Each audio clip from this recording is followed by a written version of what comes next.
When the main character, Nina, is so thirsty, she turns into a dragon. She even acknowledges that she is thirsty as fuck. This is going to be a very interesting season of Shingeki no Bahamut.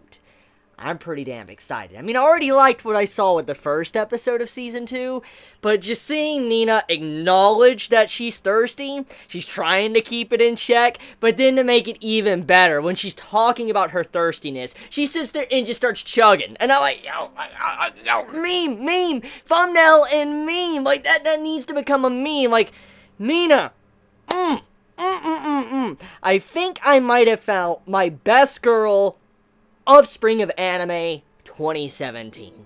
She right there, just amazing. I just love it. Like, I cannot believe we have a character, the main character, that is so thirsty when she sees a guy, she blushes, and there is a possibility of her going on a rampage and turning into a dragon.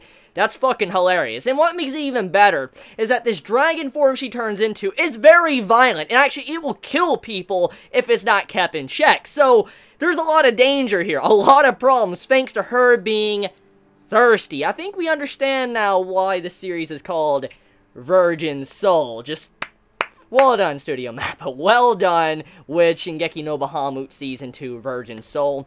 Loving it. Loving what I'm seeing. It's making me happy. And honestly, I'm just so happy to finally have this series back. So, this episode introduces, well, kind of reintroduces old fan favorites. It was already obvious with the first episode that Azazel was the rag demon.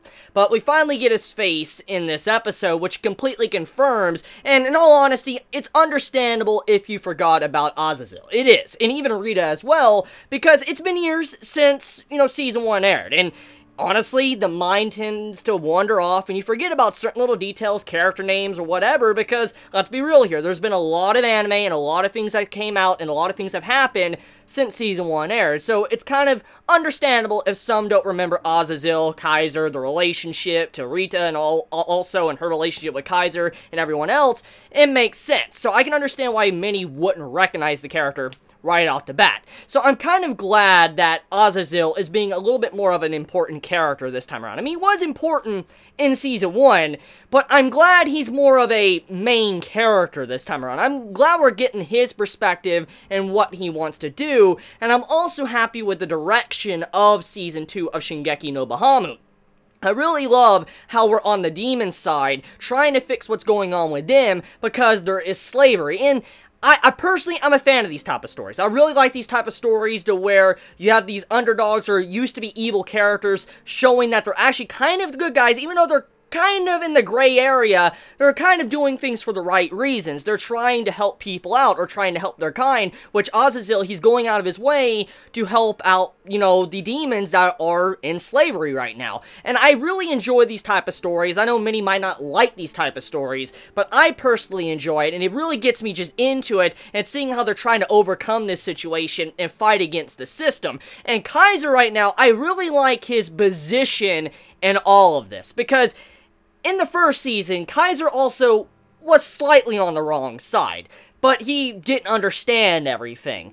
But in this, he understands everything that's going on, and it's clear as day with episode 1 that he does not like the direction of where the kingdom is going. He does not like that demons are slaves. You can tell by the way he just interacts with characters around him, like the king, for instance, or the way he let the rag demon escape, or, he just turned a blind eye. Overall, it shows that he does dislike what's going on here. So he's very aware, and his morals, he doesn't like it, but he's still not doing anything. I like this position Kaiser is in, because it can lead to some very, very good character development for him, which I am excited to see, because let me explain.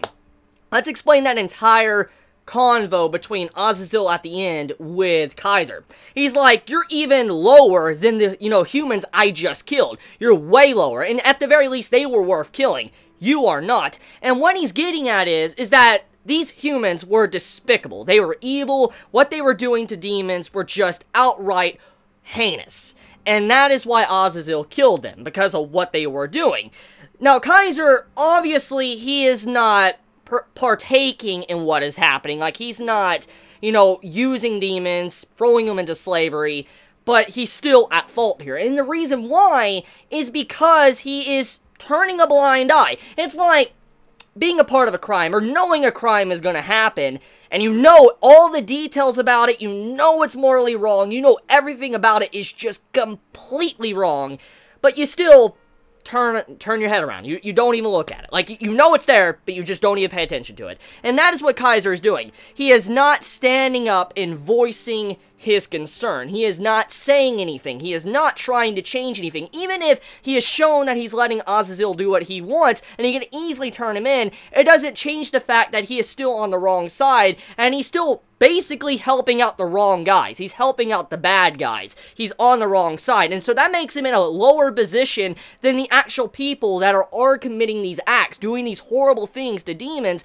because he is not doing anything about it. He's just looking away, even though he knows it's wrong. That makes him absolutely despicable, and this leads to some very good development he can get in the future of Virgin Souls. So I'm excited to see where Studio Mappa wants to take his character in Season 2, because it could lead to some good development, and I can't wait till Favreau pops up as well, because I want that man. I want that man back. I want Favreau! I want that man. Please, bring him back in the series. I cannot wait to see what Nina does when she sees Favreau, because, I mean, so far, she's been thirsty as fuck for all the characters. I can't wait to see what she's gonna do when she sees Favreau. You know what would be funny? And I'm gonna get a good laugh here if this does happen. Like, I straight up am going to fucking laugh so hard if she sees Favreau and doesn't get thirsty. Like, that shit would be fucking, that would be so good. Like, I will die. Like, that would be so funny if she sees Favreau and she doesn't get thirsty. Like, everything's fine. It's natural. Favreau doesn't, you know, excite her in any way. I'll be like, oh, that's so bad. Like, that's such a fucking burn. Like, that'd be so bad if that happens to him. Please, please, Studio Mappa, please let that happen when Favreau pops up in Season 2. I want to see that. That would be so good to see that done. And I would just get so much entertainment from that. But anyways, though, let's talk about some of the plot points in this episode. So besides what's going on with Kaiser and Azazel continuing his quest to try to free more demons, we get a little bit of insight to his partner, Muguro? I think that's how you pronounce the name, Muguro? Anyways, this new character that is with Azazel, it doesn't seem like this character is a demon. I'm assuming the character is an angel just because of the aura that comes off of this character. When the character saves Azazel, you see this golden aura which represents something similar to like an angel. And so I'm like, maybe, just maybe, this character working with Azazel is an angel. And that would be really cool to see the angels and demons working together to stand up against humanity. That would be an awesome perspective for the series if that does happen. But also, this character, the sidekick to Azazel, is definitely not a character that is weak. A character that's just there to just be moral support. The character obviously has a lot of power, especially with what you see happen when this character completely deactivates all these knights. They don't have any of their magic, and then Azazel gets saved. So clearly the character is very powerful. It's not a weak character. This character can definitely stand up and do some crazy shit. On top of that, though, I do also like how Nina didn't instantly join Azazel. And the reason for this is because of two reasons. Number one, she couldn't really look the man in the face because obviously she's thirsty and she'll turn into a dragon. But the other thing is she doesn't really comprehend the situation. This is her first time in society seeing this, and so she doesn't really understand what is going on. It's like she doesn't have the best mindset yet. And I feel like when she starts getting discriminated against and like they go after her because they find out she's a dragon or whatever, I feel like that's when she's probably going to change sides. And I do like how she didn't instantly change sides. Azazel's slowly going to have to work his way into convincing her to join him. Now, speaking of other characters, let's talk about Rita. Rita, love that she's back in the series. It seems like she still has that very snarky attitude, just the entire personality about her I really love from Season 1, and I'm glad to see she retains that personality even in Season 2, and the voice actor as well working on Rita, like just doing her voice. Very good work. I love the way the voice sounded and the way she just delivered her lines throughout the episode. Rita was one of my favorite characters besides Favreau in Season 1. I'm glad to see Rita, you know, back. Same personality. The voice actor's just doing a tremendous job. It's very nice to see her once again on screen, especially when she called fucking Azazel, like, I thought you were the rag demon, not the nag demon. I'm like, those puns, those puns, just good puns.